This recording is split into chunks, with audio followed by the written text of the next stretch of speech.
Má kožich jako sezam a v očích ten svůj klid.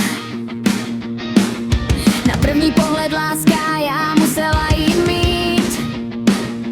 Je to píšu zdále asi je, co v Česku teďka žije. Když vidí známé lidi, srdce radostí bije. Vrtí ocasem a zpívá, já říkám vždyť už jdem.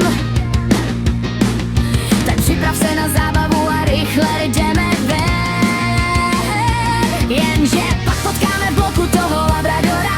Rýně probudí se hnedka kousavá potvora. Postoj má jak samuraj a na všechny jsem radší. Je prostě dominantní, říkám to už stačí. Ona je ta, co mě tak baví, ta, co mi den snadno napraví. Všechno, co chci a víc než vím, s touhle fenkou se nenudím. Je to ta Erina, co v srdci mém je první. I když občas bouře běsní v ní.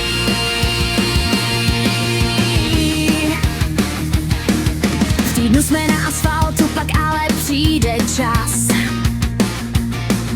když podzimní les zavolá a v očích plamen zas.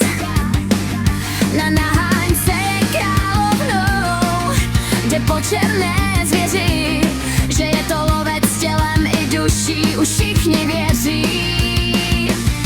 Divočáky z houští vyžene, tam letí jako blesk, pak mi do náruče skočí, v očích jí září lesk. Doma je to miláček, co na gauči pasky hojí, venku promění se v šelmu, co se ničeho nebojí. Je to moje Japonka, co má svoji hlavu, ale jen vyrazíme ven, vždycky vyčníváme stavu.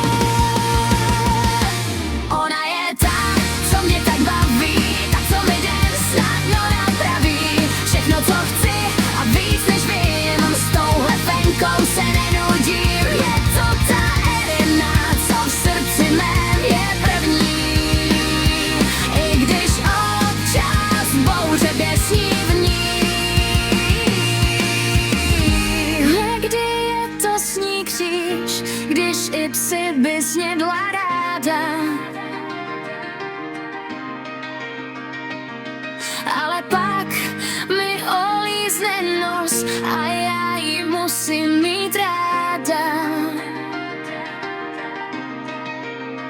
Moje Erina.